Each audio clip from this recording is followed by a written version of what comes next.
Ok, a primeira coisa que nós vamos fazer aqui então é criar uma pasta para colocar as nossas classes que fazem referência às tabelas do banco, tá? Então vamos aqui adicionar,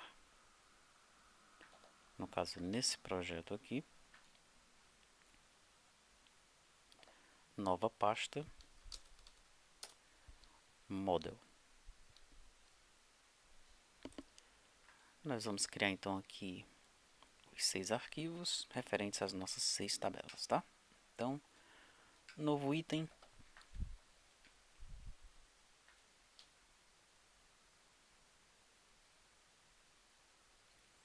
O item que eu quero é uma classe. Você vê que nós temos também essa opção aqui, olha. Adicionar classe. Funciona da mesma forma, tá? Vou colocar o nome dela aqui de conta despesa.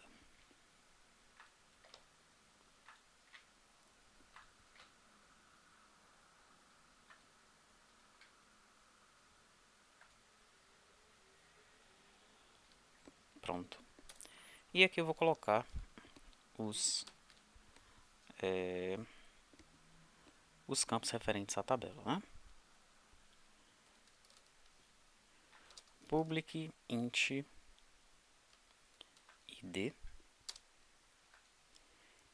Daí eu vou colocar aqui um get e um set. E eu vou decorar esse campo aqui como auto increment e primary key.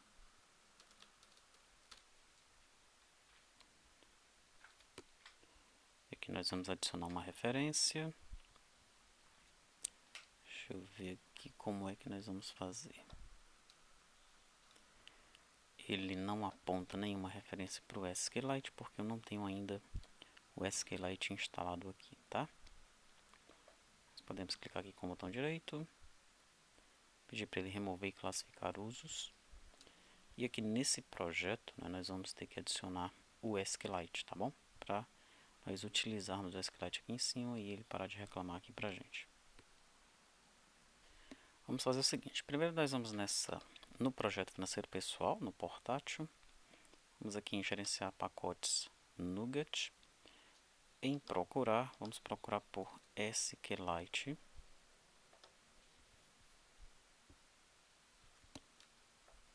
Você vê que nós temos várias opções de SQLite aí disponíveis, mas nós vamos instalar esse aqui, ó, SQLite-net-PCL do Frank Krueger, tá? Eu vou clicar aqui em instalar.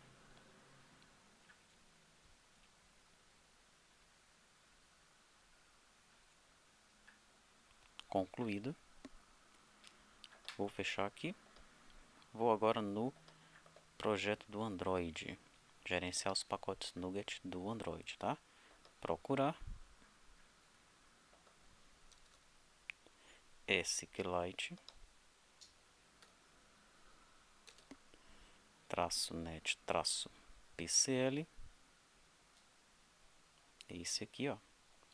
Vou instalar o mesmo no projeto do Android. Então, estou instalando apenas no nosso projeto portátil e no Android, tá? Não estou colocando no iOS porque nós não vamos realizar testes com o iOS, tá bom? E nem do Windows também.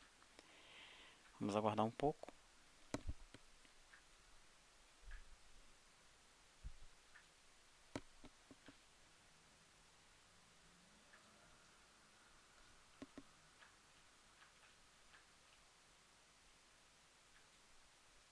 Concluído.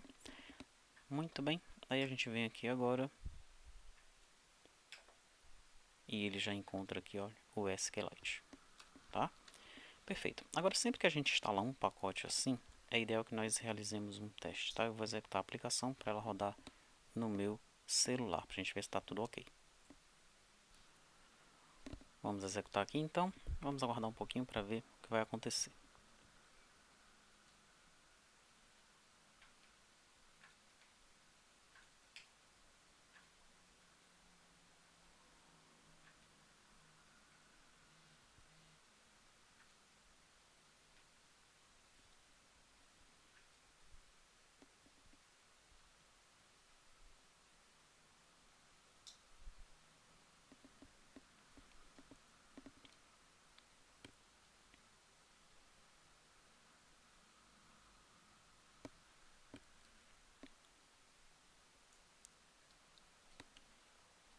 Muito bem. E aí está, né? A aplicação rodou normalmente no celular. Então, sempre que você instalar um pacote, né, no projeto, realize o teste, tá? Execute a aplicação para ver se ocorre algum problema, tá bom? E aí, se ocorrer algum problema, você vai tentar descobrir o que é. Às vezes é a versão, né, a versão que é incompatível, por exemplo, com o Xamarin que você está utilizando, tá? Com a versão do Visual Studio que você está utilizando, ok? Então, sempre faça esse teste, né? Porque senão você pode instalar alguns componentes, algumas bibliotecas, continuar desenvolvendo e de repente quando você vai fazer um teste ocorre um erro e você vai ficar perdido, não vai saber onde está o erro, em que ponto foi que o erro apareceu, tá? Muito bem, continuemos então aqui a criação dessa classe, a classe conta despesa.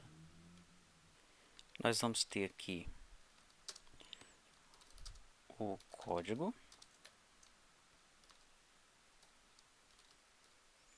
e vamos ter a descrição.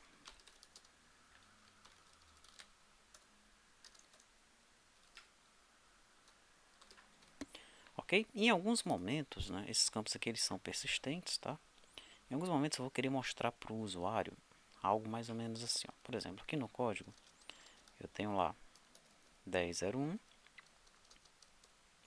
e a descrição, digamos que seja salário. Daí eu quero mostrar na tela algo assim: 10.01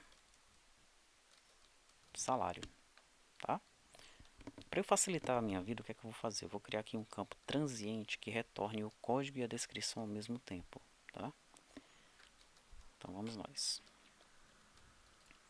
Vou colocar um comentário aqui, campos transientes, e aqui eu vou criar um campo público string chamado código descrição, tá?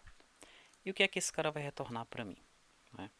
Ele vai retornar para mim a descrição, o código, né? Primeiramente, o código mais um tracinho mais a descrição, ok? Isso tudo eu quero que ele retorne no meu get, tá? Então vai ser um get return código mais descrição.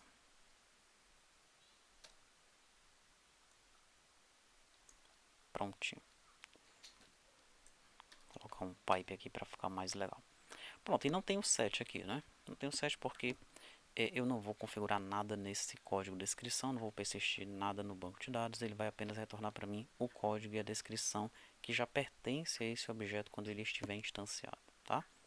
Perfeito, fizemos o nossa primeira classe, a classe conta despesa. Vamos criar agora a classe conta receita. Nova classe, conta receita, ela é igual à conta de despesa, tá? Então eu vou copiar isso aqui e vou colar aqui, ok? Muito bem, ele está reclamando aqui porque ele vai querer colocar o SQLite, que a gente já remove e classifica os usos para ele tirar o que não está sendo utilizado. Vamos para a próxima. A próxima classe vai ser lançamento despesa. Lançamento despesa, quais são os campos que eu tenho aqui? Aqui estão, tá? Vou colar logo, né, para a gente não ter que digitar tudo isso daí, senão vai ter nenhuma dificuldade em compreender. Deixa eu remover e classificar os usos. Então veja, eu tenho o campo ID, tá? Que é primary key e auto increment. Tenho uma string mês ano, onde nós vamos gravar algo assim, ó. Ok? Tenho o código da conta, onde nós vamos gravar algo assim, 10.01, 10.02 e por aí vai. No caso aqui é o da despesa, né? Então é 20.01, 20.02 e por aí vai, tá? Logo depois eu tenho a data da receita, no formato datetime normal. Tenho o histórico, que é uma string. Tem um valor que é decimal e tem uma situação que é um inteiro, tá? Situação pago ou recebido, né? Então a gente vai configurar aí de repente um 0 para pago, um aliás, pago ou apagar, né? Pago e recebido não, pago ou apagar. Então, um pago, zero apagar, ou zero pago, um apagar, enfim. A gente vai configurar lá na classe de banco de dados, né? Quando a gente estiver inserindo os dados relacionados aos lançamentos de despesa. Ok. Aqui eu também tenho campos transientes para facilitar a minha vida. São aqueles campos que não são persistidos no banco de dados, tá bom? Eu tenho aqui um data despesa código. O que é que ele me retorna? Ele me retorna a data da despesa, aqui ó, um pipe e o código, tá? Então vai ter um determinado momento que eu quero mostrar isso para o usuário ao mesmo tempo, lá numa linha, tá? A data da despesa e o código. Então eu utilizo esse campo aqui, tá? Tem uma cor do valor. Então se a situação for zero, a cor vai ser blue. Se for diferente de zero, a cor vai ser red, tá? Então provavelmente quando for zero é porque está pago, né? E a cor vai ser azul. Se não tiver pago, a cor vai ser vermelho, né? E eu vou utilizar isso daqui para exibir essa cor para o usuário, né? Então, em determinado momento lá no XAML, né, eu vou configurar a propriedade cor, tá? E eu vou configurar essa propriedade com esse valor aqui, ó, do objeto já instanciado, tá bom? E eu tenho a descrição da situação. Como é que eu faço então? Eu não posso mostrar para o usuário situação 0 e situação 1, né? Então, se for 0, é pago. Se não for 0, é apagar. Aqui no caso, nós estaremos persistindo um 1 aqui, tá? Para a situação apagar. Pronto. Esses então são os nossos campos transientes, tá? Vamos para a próxima classe,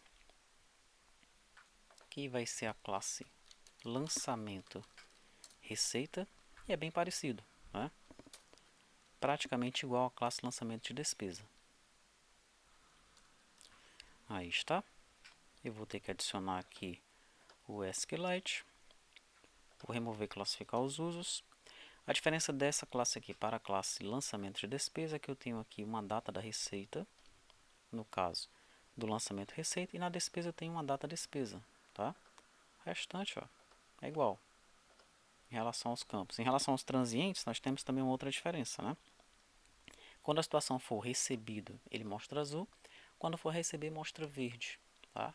Se a situação for zero, ele mostra recebido para o usuário. Se a situação não for zero, ele mostra a receber para o usuário, né? Isso aqui é um operador ternário, é um if-else, que ocorre apenas uma vez, né? É conhecido como operador ternário, tá? Se situação for zero, então mostre recebido. Se não, mostre a receber, tá? É utilizado em várias linguagens, né? No C Sharp, no Java, no Delphi, okay? No PHP, enfim. Você consegue utilizar esse operador ternário em várias linguagens de programação. Continuando então, vamos criar uma outra classe referente à nossa tabela extrato banco. E nessa classe nós vamos ter os seguintes campos. Olha, são os mesmos campos que você viu lá no DB Designer, tá? Vamos adicionar logo o SQLite, classificar e remover os usos. E aqui nós temos o ID, que é Primary Key Auto Increment. Temos o mês ano, temos a data da transação, o valor, o ID, o cheque, número de referência, histórico e conciliado, né? Essas informações aqui, elas vêm no arquivo OFX, tá? O mês e ano nós realizamos um tratamento e gravamos nesse formato aqui, ok? O ID é autoincremento, nós já decoramos aqui em cima para informar isso, ele é a chave primária é autoincremento, tá? E esse conciliado aqui, como é que a gente vai fazer com ele, né? Quando nós estivermos trabalhando com o arquivo, você vai perceber que os valores negativos do arquivo, eles vêm com um tracinho, tá? Então, se for uma despesa no arquivo, vai aparecer assim, por exemplo, menos 250, tá? Se for uma receita, vai aparecer 250, ok? Então, nós vamos pegar esse tracinho aqui, ó, do valor e vamos gravar em conciliado, ok? Por conta disso, nós vamos criar um campo transiente chamado cor valor, tá? Se nesse campo conciliado eu tiver um tracinho, a cor que vai aparecer para o usuário do valor é a cor vermelha. Se não, a cor que vai aparecer é a cor azul, né? Vermelho indicando que é uma despesa, tá? Vamos então para a nossa última classe, que é a classe do resumo. Podemos chamá-la de resumo ou de resumo mensal, tá? Vou adicionar então a classe. Pronto. E aqui são os seus campos. Exatamente igual que nós temos lá no nosso DER no DB Designer. Pronto, o que é que eu tenho nessa classe de resumo? Tem um mês e ano, tem uma receita ou despesa, que o usuário vai informar se é uma receita ou se é uma despesa. Tem o código, a descrição, né? Esse código, a descrição, exatamente igual que eu tenho em conta despesa e em conta receita, tá? O valor orçado que o usuário pode colocar, o valor realizado que nós vamos capturar no banco de dados, né? Agrupando e somando dependendo do período, tá? E aqui a diferença entre o valor orçado e o valor realizado. Esse então a tabela que armazena os dados, né, de resumo mensal. No caso, a tabela vai estar no banco de dados. Essa aqui é a classe que faz referência a essa tabela que está no nosso banco de dados, tá? Então é isso. O nosso modelo está construído, né? Separamos aqui numa pasta model, tá? Veja que ele criou um namespace financeiro pessoal xf.model, ok? E dentro desse namespace nós temos aí as nossas classes de modelo, que são 6 classes, exatamente igual à quantidade de nossas tabelas, 6 tabelas que nós teremos aí no banco de dados SQLite.